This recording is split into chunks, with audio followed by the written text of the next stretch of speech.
उत्तर प्रदेश के मुख्यमंत्री योगी आदित्यनाथ ने जनसंख्या नीति का ऐलान किया तो विपक्ष ने पूरी सियासत को गर्म कर दिया। अब प्रदेश में आगामी चुनाव है, लेकिन उससे पहले विपक्ष ने जमकर इस पर निशाना साधा है। विपक्ष का मानना है जनसंख्या नीति का अगर ऐलान मुख्यमंत्री योगी आदित्यनाथ ने किया है तो सबकी सहमति से होना चाहिए, लेकिन पार्टी का मानना है, मुख्यमंत्री का मानना है कि जनसंख्या अगर 2 बच्चों की ये प्रथा चले पूरे प्रदेश में तो इससे देश का और प्रदेश की प्रगति होगी, देश का विकास होगा। आइए सीधे बातचीत की शुरुआत करते हैं। हमारे साथ में दादरी के लोकप्रिय विधायक मास्टर तेजपाल नागर जी हैं। बहुत बहुत स्वागत है।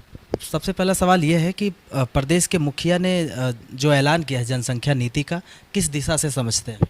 देखिए, हमारे प्रदेश के यशस्वी मुख्यमंत्री माननीय योगी आदित्यनाथ जी ने जो नीति का जो ऐलान किया है वो देश और प्रदेश हित में है, क्योंकि बहुत बड़ी आबादी होने के कारण देश तरक्की करता जा रहा है, लेकिन आबादी के कारण वो तरक्की नील दिखाई देती है, कम दिखाई देती है। अगर देश को आगे बढ़ाना है, देश को मजबूत करना है, प्रदेश को आगे बढ़ाना है, प्रदेश को मजबूत करना है, जो माननीय योगी आदित्यनाथ जी का सपना है कि उत्तर प्रदेश को उत्तम प्रदेश बनाना है, तो इस नीति को लाना बहुत ज़रूरी है। और बहुत से लोग इस पर तुष्टिकरण की राजनीति अपना रहे हैं, वो वोट बैंक की राजनीति कर रहे हैं। हमारी सरकार, माननीय योगी जी नेतृत्व की सरकार, इस पर वोटों की राजनीति नहीं करती। इस पर सबके साथ, जो हमारी पार्टी का नारा है, माननीय मोदी जी का नारा है, सबका साथ सबका विकास और सबका विश्वास, उस पर काम करती है। हम सबके साथ एक जैसा व्यवहार करते हैं, हम कोई तुष्टिकरण की नीति नहीं अपनाते। इससे देश तरक्की करेगा, प्रदेश तरक्की करेगा, प्रदेश और देश मजबूत होंगे, विकास के रास्ते खुलेंगे, लोगों को लाभ मिलेगा। आगामी चुनाव 2022 नज़दीक है, तैयारी चल रही है अंदर खाने से, लेकिन जो किसान प्रकरण जो चल रहा है, अभी भी गाजीपुर बॉर्डर पर बैठे, माना जा रहा है कि राकेश टिकैत ने जिस प्रकार से कमर कसकर किसान आंदोलन को बढ़ावा दिया है, उससे पश्चिमी उत्तर प्रदेश में बीजेपी को नुकसान हो सकता है। या अभी जो लड़ाई है, इस बार बीजेपी लहर की लड़ाई लड़ेगी या क्या, किस दिशा से देखते हैं? देखिए, जो राकेश टिकैत जी की बात है, वो किसान नेता हैं, इसमें कोई दो राय नहीं। लेकिन जब ये बिल पास हुए थे, किसान बिल, तो राकेश टिकैत ने इनकी बहुत तारीफ़ करी थी और तारीफ़ करते हुए थकते नहीं थे। आज क्या बीच में ऐसा व्यवधान आ गया, आज क्या बीच में ऐसी गड़बड़ हो गई कि राकेश टिकैत जो इसकी बहुत तारीफ़ करते थे, आज उसको विरोध करना पड़ा। ये सब किसान अच्छी तरह समझ रहे हैं। इसमें किसानों का नुकसान नहीं है, किसानों का नुकसान, किसानों के हित के लिए बिल लाए गए थे। और किसान भी समझ रहे हैं ये एक ऐसी राजनीति में पड़ गए हैं और लोगों के बहकावे में आ गए हैं, और एक दिन ये पछताएंगे। और ये जो खुद तारीफ़ कर चुके हैं, तो मेरी समझ में उनसे भी, राकेश टिकैत से बूझो। टिकैत साहब, आपने पहले इस बिल जब आया था, ये बिल, इसकी बहुत तारीफ़ की थी, तारीफ़ करते हुए थकते थे। लेकिन आज क्या बात हो गई कि आपको आंदोलन करने की ज़रूरत पड़ गई। किसान उनकी इस बात को समझ गए हैं और ये किसानों के हित का बिल है, ये बिल रहेगा।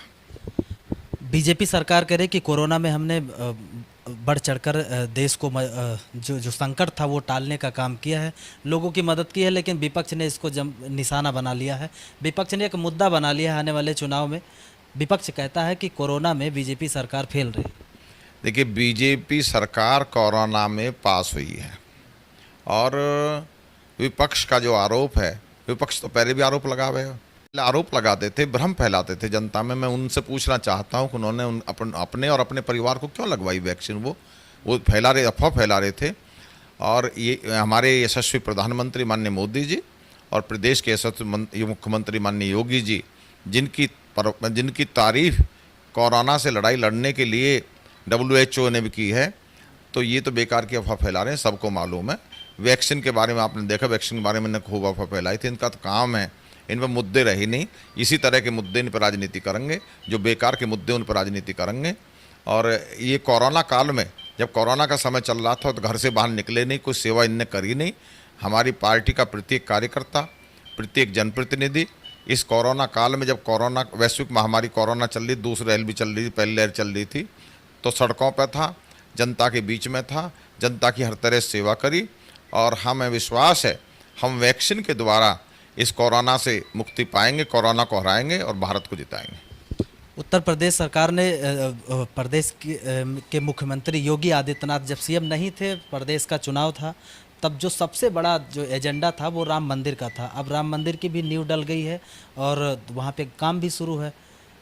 राम मंदिर को लेकर और हिंदुत्व को लेकर लोगों ने वोट दिया था, लेकिन मंदिर बन रहा है तो क्या लगता है कि कुछ कमज़ोर पड़ेगा इस बार? नहीं, कमज़ोर क्यों पड़ेगा? देखिए, जो आपने मंदिर की बात करी, मंदिर बन रहा है तो कमज़ोर क्यों पड़ेगा? मजबूत होगा। कमज़ोर क्यों पड़ेगा इस पे? अगर आपका मानना ये है कि भाई इस पर राजनीति की थी, राजनीति हो रही थी, इस पर उस मुद्दे को ख़त्म कर दिया, राजनीति करने वाले मुद्दों को।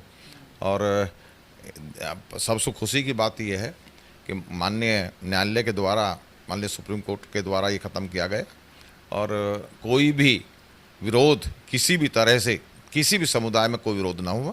दोनों समुदायों ने इसको खुशी खुशी से माना है और इसका लाभ हमको चुनाव में मिलेगा। बड़े ज़मीनी स्तर से आप दादरी विधानसभा जो क्षेत्र है दादरी का, इसकी जो समस्याएं थी वो पिछले काफ़ी वर्षों से आपने देखा था। कोई 5 ऐसे काम बताइए जो आपके मन में था पहले से और आपके कार्यकाल में पूरा।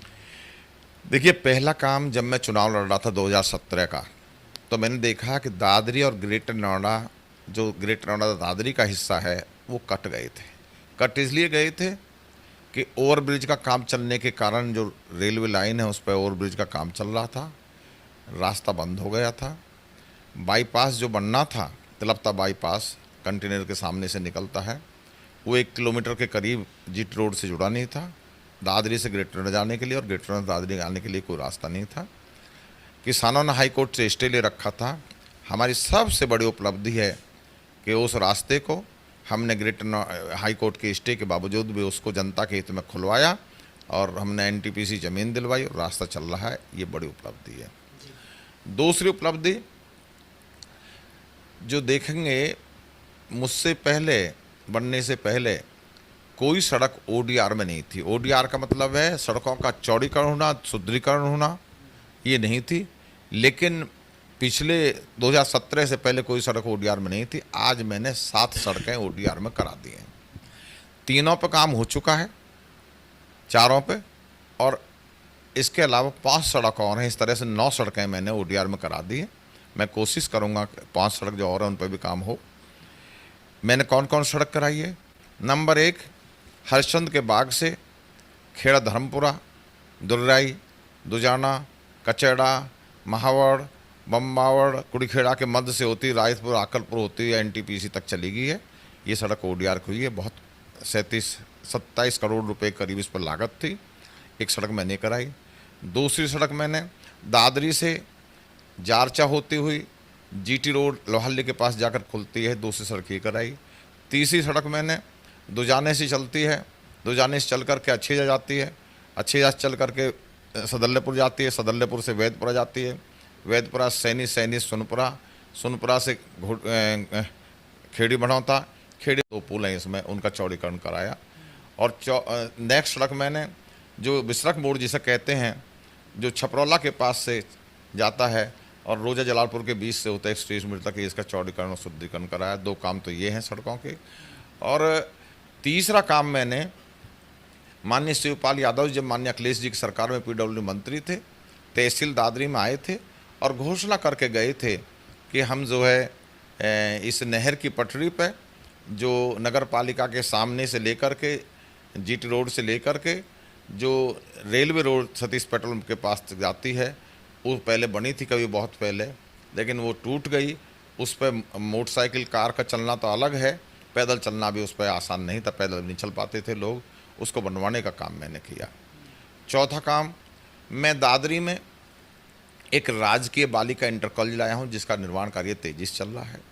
काम तो बहुत हैं। 5वां काम, मैंने ये सोची कि यहाँ की ज़मीनें का अधिग्रहण हो गया। यहाँ पर 3 अथॉरिटियाँ, ग्रेटर नोएडा, नोएडा और यमुना अथॉरिटी, अधिग्रहण हो गया। यहाँ के बच्चे लग नहीं पाते इन फैक्ट्रियों में, इंडस्ट्रियों में। विदेशी कंपनी आ रही हैं, लेती नहीं लोकल बच्चों को। हमने भी कोशिश करी, लेकिन मैं अपने मुख्यमंत्री, यशस्वी मुख्यमंत्री माननीय योगी आदित्यनाथ जी का धन्यवाद अदा करना चाहता हूँ, और उद्योग विकास मंत्री माननीय सतीश महाना जी का। उन्होंने एक आरक्षण नीति लागू की है कि जो कंपनियां लगेंगी भविष्य में, उनमें 40% बच्चे स्थानीय होंगे। बहुत बड़ा मुद्दा इस क्षेत्र के लिए। इसके अलावा दादरी में मैंने देखा कि एक मैंने पीएसी, छठा मुद्दा, छठी चीज़ बता रहा हूँ, खटाने में एक पीएसी मंजूर कराई है। और कोरोना के काल में जो हॉस्पिटल बंद पड़ी थी दादरी क्षेत्र में, उनको मैंने चालू करवाया है। और नेक्स्ट कोरोना के काल में ही जो दादरी पीएसी है उसमें ऑक्सीजन प्लांट लग रहा है, उसमें मैंने बेड दिलवाए हैं, उसमें मैंने ऑक्सीजन कंसंट्रेटर दिलवाए हैं और मैंने ऐसी व्यवस्था वहाँ पर कर दी है 50 आदमी की व्यवस्था। जब पहले ऑक्सीजन नहीं मिलती थी, 50 आदमी अगर तीसरी लहर आ जाए जिसकी आशंका जाहिर की जाती है तो 50 बेड की व्यवस्था वहाँ पर करा दी है। इसी तरह से 50 बेड की व्यवस्था बिसरख में करा दी है, सामुदायिक स्वास्थ्य केंद्र बिसरख में, वहाँ पर भी ऑक्सीजन प्लांट लग रहा है। वहाँ पर मैंने एक शेड बनवाया है मरीजों को बैठने के लिए, एक 30 kV का दिए हैं, ऑक्सीजन कंसंट्रेटर दिए हैं, इसी तरह से बादलपुर में भी दिए हैं। इस तरह के काम मैंने किए हैं। दोबारा अगर सेवा करने का मौका रहता है तो क्या कुछ ऐसा आपने तय किया है जो पूरा? देखिए, मैं माननीय मुख्यमंत्री जी के अपर मुख्य सचिव से मिला, एक किसानों का मसला है और मैंने एक डॉक्टर अरुणवीर जी जो यमुना अथॉरिटी के चेयरमैन वो हैं, सीईओ हैं, उनके अध्यक्षता में एक कमेटी बनी थी जो लीज बैक के बारे में थी। उसको मैंने जो शासन भेज दी है किसानों के फेवर में, मैंने जा कर के वहाँ सरकार से कहा है कि इस लीज बैक की जो पॉलिसी शासन लंबित है कई महीने से, इसे तुरंत स्वीकृत कर भेजा जाए ताकि किसानों का हित हो सके। मेरा भविष्य में ध्यान होगा, अगर भविष्य में मौका मिलता है किसानों की जो परेशानी उनको दूर करने का मेरा पहला लक्ष्य होगा। जो बेरोज़गार हैं नौजवान बच्चे, उनको दूर करना मेरा लक्ष्य होगा और ग्रेटर नोएडा फेज़ 2 में लाना अभी मेरा लक्ष्य है और वो उस पर काम चल रहा है, वो आ जाएगा। और न्यू नोएडा भी बन गया। मेरा लक्ष्य है कि क्षेत्र विकास करे और क्षेत्र में नौजवानों को रोज़गार मिले, ये मेरा पूरा लक्ष्य होगा। तो क्षेत्र का विकास और क्षेत्र में नौजवानों को रोजगार और जो जनसंख्या नीति है उस पर दादरी के विधायक मास्टर तेजपाल नागर ने अपने विचार रखे। इन्होंने बताया 2022 का चुनाव लहर में होगा या लड़ाई में होगा, ये समय तय करेगा। फिलहाल जो जनसंख्या नीति है उस पर अब उत्तर प्रदेश में सियासत तेज हो गई है। अपने कैमरा पर्सन के साथ Sanjay Singh Chauhan, AND news, Gautam Buddh Nagar.